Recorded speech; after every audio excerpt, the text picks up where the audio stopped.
ازيكم يا شباب، اخباركم ايه؟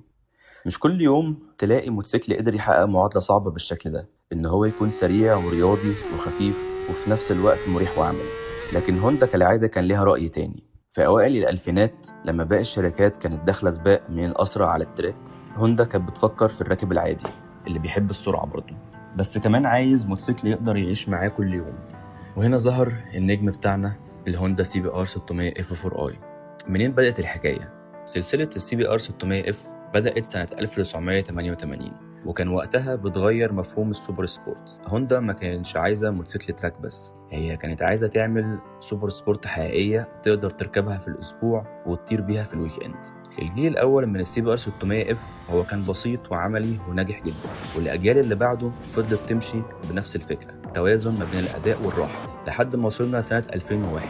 هنا بقى نزل الجيل الرابع السي بي ار 600 اف 4 اي.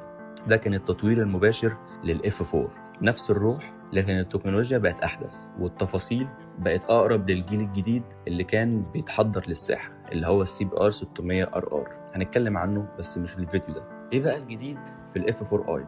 الاف 4 اي هي جت في وقت حساس جدا، في فتره الانتقال من الكربراتير للحقن الالكتروني او الانجكشن، ومن تصميمات السبورت الكلاسيكيه الى الاتجاه اللي هو الاكثر اجريسيف بتاع التراك.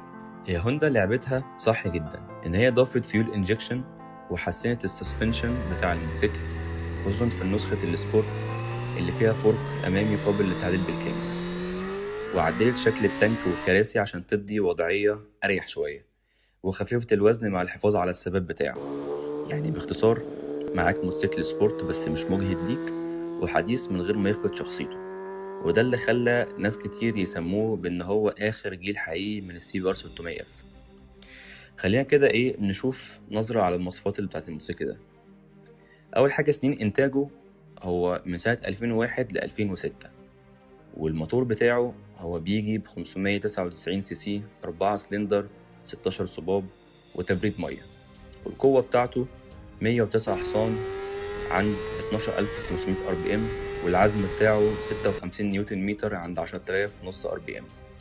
ووزن الموتوسيكل وهو جاف بدون سوائل 169 كيلو، والوزن الموتوسيكل بالسوائل 193 كيلو، والتسارع من 0 ل100 في 3.2 ثانية تقريبا، والسرعة القصوى حوالي 270 كيلو متر في الساعة. ونوع الفرامل بتاعته أمامي مزدوج 296 ملي، وخلفي 220 ملي. والسسبنشن بتاعه عندنا زي ما قلنا أمامي 43 ملي قابل للتعديل، وخلفي غاز adjustable برضه. والتانك بتاعه 18 لتر، ومتوسط استهلاك البنزين 17 كيلو لكل لتر. يعني بنتكلم في أكتر من 100 حصان ووزن أقل من 200 كيلو. ده معناه حاجة واحدة بس، إن هو في نسبة قوة لوزن ممتازة جدا. هنتكلم بعد كده عن أداء الموتور والنعومة اليابانية بتاعته. لو انت ركبت ال F4i لأول مرة، أول حاجة هتحس بيها إن الموتور ناعم جدا. هو ناعم لدرجة تخليك إنك مش مصدق إن دي 600 سي سي أساسا.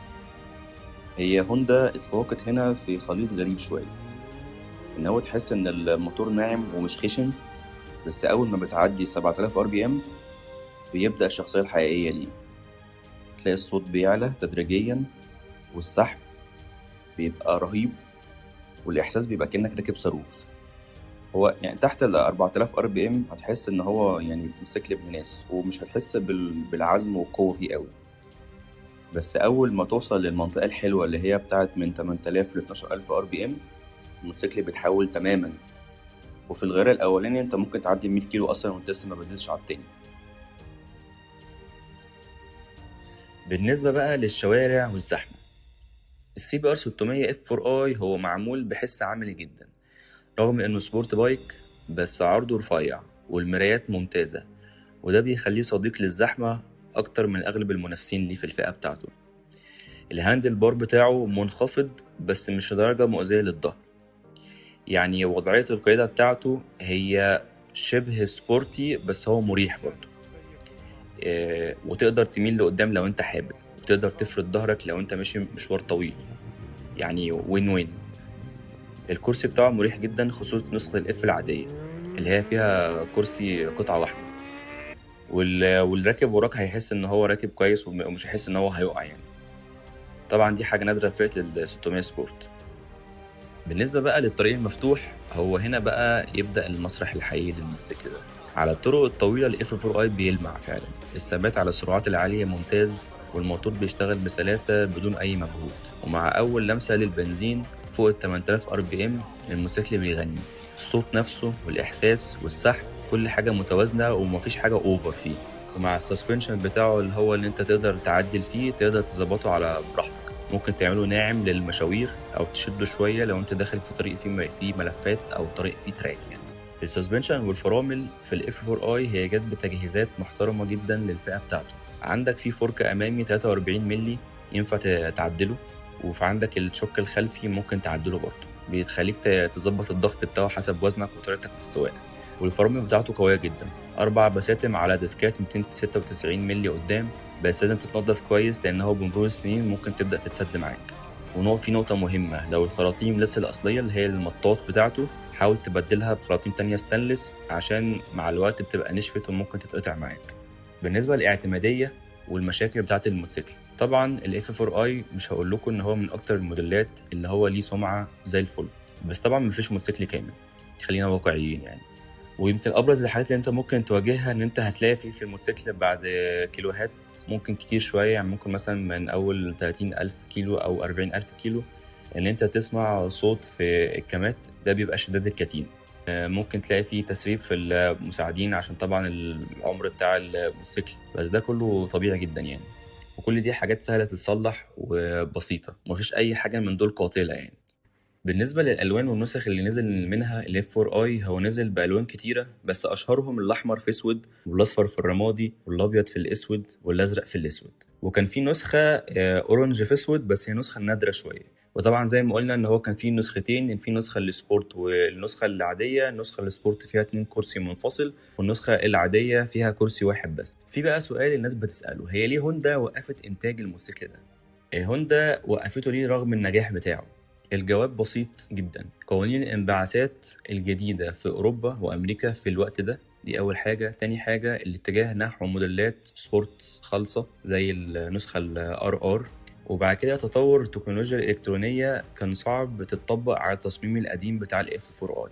يعني هي إنتاجها وقف مش عشان هو فشل خالص، بس هو عشان وصل للمجد بتاعه، وصل للقمة بتاعته، وكل قمة لازم بعدها يحصل تغيير.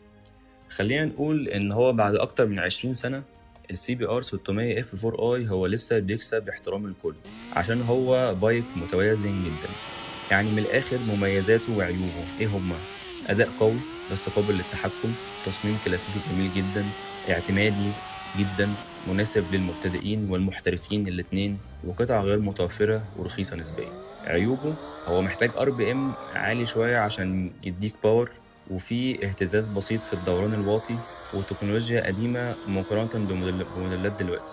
بس الحقيقة لو انت عايز بايك تحسه وتعيشه مش بس تسوقه، ال F4i بيقدم لك التجربة الكاملة دي بكل ما تحمل الكلمة. والخلاصة، ال F4i هو مش مجرد صفحة في تاريخ هوندا، هو محطة فاصلة ما بين الجيل العملي والجيل المجنون. هو بايك فيه روح زمان وتكنولوجيا المستقبل، سريع ومريح ومتوازن ومليان شخصية. حتى بعد مرور السنين دي كلها لسه كل مرة بتسمع صوته على 10,000 RPM تحس ان انت اول مرة تركبه اساسا. هو مش اغلى موتوسيكل ولا اسرعهم، بس هو من الموتوسيكلات اللي هي هتعيش جواك. قولولي بقى، لو انتوا قدامكم الاختيار تختاروا ال F4i ولا تختاروا موتوسيكل تاني مفيش فيه روح؟ اكتبولي رأيكم في الكومنتس، وما تنساش تعمل لايك وسبسكرايب عشان جايين بحكايات تانية من عالم الموتوسيكلات. شكرا.